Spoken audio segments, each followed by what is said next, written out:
ॾेर तूं दड़को असां का छा ॾिठो आहे, असां साकी पियूं पिया था तुंहिंजे सूरनि संदी सुतड़ी, वरी झूठो लॻो अहिड़ो समूरा फट पिया उखड़ी, छिकियल आहे चाक हसरत जा वरी ॿीहर पिया उखड़ी। अस्सलाम वालेकुम दोस्तों, प्रोग्राम महिराण जा मोती खणी ऐं तव्हांजो भाउ मजादी दरबार हिन वक़्तु मौजूदु आहियां सुल्तान आबाद ख्वाजा ॻोठ ते, जिते असांजो नाले वारो कंपेयर शाइर ऐं बहितरीन आवाज़ जो मालिक आजिज़ शकील अहमद आरी सर सां मुंहिंजी तक़रीबन 3 या 4 सालनि खां पोइ अॼु वरी मुलाक़ात थी आहे।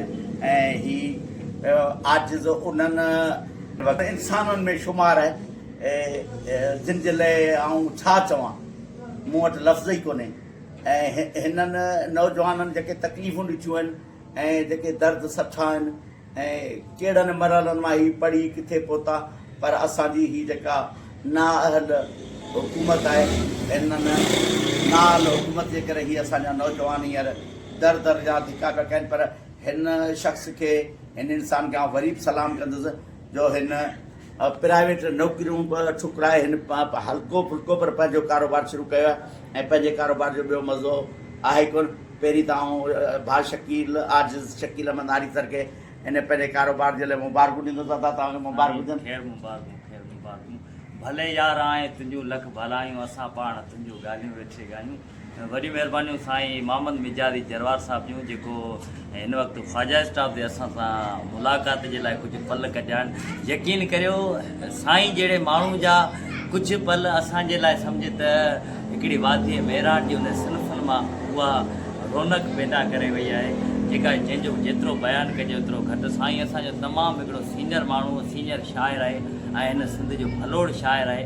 उन खां अलावा साईं जो राग सां, साईं जो फ़न सां वधीक तालुकात आहे। ऐं साईं उन्हनि माण्हुनि खे ॻोल्हे थो जंहिंखे सिंध लिकाए, जंहिंखे सिंध जा अॼुकल्ह जा सोशल मीडिया जा माण्हू लिकाइनि था, पर साईं उन्हनि माण्हुनि खे ॻोल्हे थो। ऐं आजिज़ तमामु मशकूरु आहियां साईं जिन जो मूं जहिड़े नाचीज़ माण्हू खे साईं हिते ॻोल्हे। तव्हांजी वॾी महिरबानी। इहो बि असांजे लाइ एज़ाज़ आहे त असांखे शकील आजिज़ केॾे लक़बनि सां असांखे जेको सो नवाज़ियो आहे। ऐं बिल्कुलु थोराइतो आहियां। तव्हां अॼुकल्ह आवाज़ जी दुनिया खां थोरो परे परे आहियो, जी तव्हां विच में हिकिड़ो नेटवर्क हलायो पिए, उन जो को ख़ासि सबबु कारोबार पंहिंजे खे लॻी विया आहियो या उनखे एतिरी अवलियत माण्हू कोन ॾिनी आहे? साईं हाणे ॻाल्हि इहा आहे जो साह ऐं जिस्म जो पाण में लाॻा थी वियो। सही।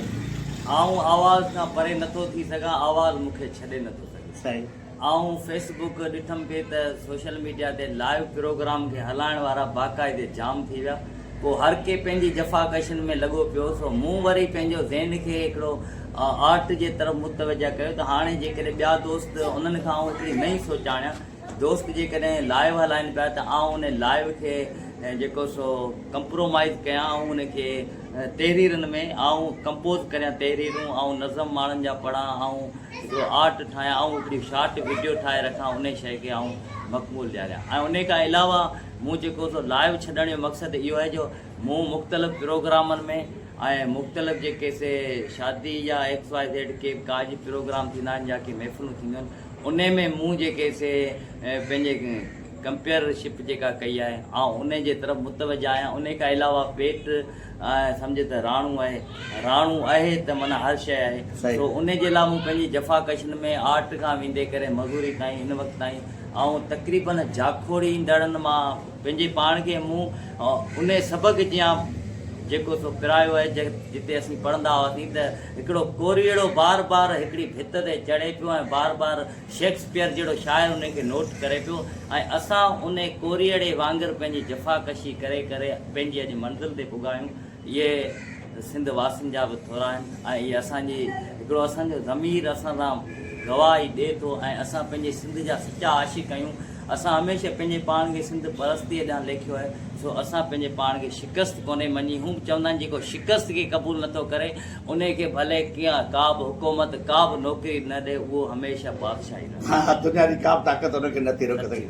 हा, तमामु ज़बरदस्त। अच्छा, अॼुकल्ह तव्हां सोशल मीडिया ते जेको थर जे हवाले सां तमामु घणो छायल आहियो, तव्हां अक्सर ओॾे वेंदा रहंदा आहियो या कॾहिं क़िस्मत वेंदा आहियो पोइ तव्हां विझो भरे था अचो पोइ थोरे थोरे टाइम ते हुनखे रखो पिया। जी जी हाणे इहो जो थर हिकिड़ो मोहबतनि जो मणियादार उहो ॾे आहे ऐं यकीन कयो मारवीअ जे देश सां एतिरी मोहबत कंदो आहियां जेतिरी आउं पंहिंजे फ़न सां कंदो आहियां। थर जूं भिटूं, थर जी उसनाकी, थर जी हिकिड़ी फितरती सूंहं, थर जी महिमान नवाज़ी ऐं थर जा माण्हू ॾाढा मणियादार ऐं थर में जेको कलमी शाइरी अदबी पोरियो हले थो राग ताईं वेंदे फ़क़ीरनि ताईं वेंदे एतिरो शायदि मूं हिन सिंध में बक़ाया हंधि न ॾिठो हुजे महिमान नवाज़ी खां वेंदे करे। थर हिकिड़ो ग़रीब खितो ज़रूरु आहे पर थर वटि जेकी महिमान नवाज़ियूं आहिनि जेके मोहबतूं आहिनि उहे शायदि सिंध में एतिरे क़दुरु न हुजनि। इन जे करे मूंखे उन्हनि मारवड़नि सां हिकिड़ी मोहबत आहे। ऐं हिकिड़ो आर्टिफिशियल कमु करण जे लाइ उते हिकिड़ी तफ़री तौरु वेंदो आहियां। किथे मूंखे जहिड़ो मौज़ू मिलंदो उन मौज़ू मुताबिक़ आउं उन्हनि सां पेश ईंदो आहियां। माशाल्लाह ज़बरदस्त। तव्हां बहरहाल आवाज़ जी दुनिया जा माना बहितरीन कंपेयर आहियो ऐं तव्हांजा अक्सर वीडियोज़ मुख़्तलिफ़ शादियुनि में या मुख़्तलिफ़ अहिड़नि जलसनि जुलूसनि में बि ॾिसंदो रहंदो आहियां या के अहिड़े नंढे वॾे ॾियारे ते पर उहो बि तव्हांजो बहितरीनु कमु आहे ऐं इन पहिरें कम खे तव्हां जारी रखो। हाणे इन मौज़ू खां अची करे पाण थोरो अदब ते था अचूं त तव्हां अदब जे हवाले सां हींअर छा लिखो पिया छा पढ़ो पिया? साईं हाणे अदब जे हवाले सां तक़रीबन त आउं थी वियो आहियां हिकिड़ो पंसारी जो दुकान सही जंहिं ते हर शइ मिले थी। सही तो मुंहिंजो ज़हन हिकिड़ो पंसारी ज़हन थी वियो आहे। ऐं जेकॾहिं गज़ल लिखां थो त जेको सो मौज़ू मिले थो त गज़ल लिखी छॾियां थो। जेकॾहिं तहरीर लिखणी थी हुजे या अचे थी त उहा तहरीर लिखियां थो या को नसल लिखी सघां थो। एट टाइम मूंखे हितां खां जॾहिं फुर्सत मिले थी त आउं बाक़ाया कमु इहो आर्टिफिशियल अदब ते कंदो आहियां। माशाल्लाह ज़बरदस्त। अच्छा हिन वक़्तु तव्हांजी हिकिड़ी सोशल मीडिया ते पोस्ट हले पई तव्हां को जथो वियो पे जथो वियो पे उन जे मतिलबु माण्हुनि खे को रस्ते हलंदे जी माण्हू इंसानियत जे नाते कंहिंजी ख़िदमत कबी आहे कंहिंखे पाणी जो गिलास पीआरिबो आहे कंहिंखे जी पंहिंजो इमामनि जा ॾियारा हूंदा आहिनि माण्हू सभी लख बीठा हूंदा आहिनि। अहिड़े नमूने तव्हां हिकिड़ो मतिलबु कंहिंखे ईअं ख़िदमत जो मौक़ो ॾिनो आहे या कंहिं ॿिए तव्हांखे ख़िदमत जो मौक़ो ॾिनो आहे ऐं उन ते ॾाढो शोर शराबो मची वियो आहे उन जे बारे में त छा कंदो? साईं हाणे इहो जो गुलनि जी ख़ुशबूअ जो मज़ो तॾहिं महसूसु थींदो आहे जॾहिं उन्हनि में कंडा हूंदा आहिनि ऐं जॾहिं आजिज़ ते तनक़ीदूं थींदियूं आहिनि तॾहिं आजिज़ जी ख़बर पवंदी आहे त आजिज़ियत केतिरी ऐं अगरि जेकॾहिं असां हटी करे मुख़्तलिफ़ फ़िरक़नि खां हटी करे सोचूं त सभु सनातन धर्म जा असीं माण्हू हुआसीं। असां इंसानियत अवल ई न आहे। ख़ुदा खे इंसानु वणे थो ख़ुदा खे फ़िरक़ो नथो वणे।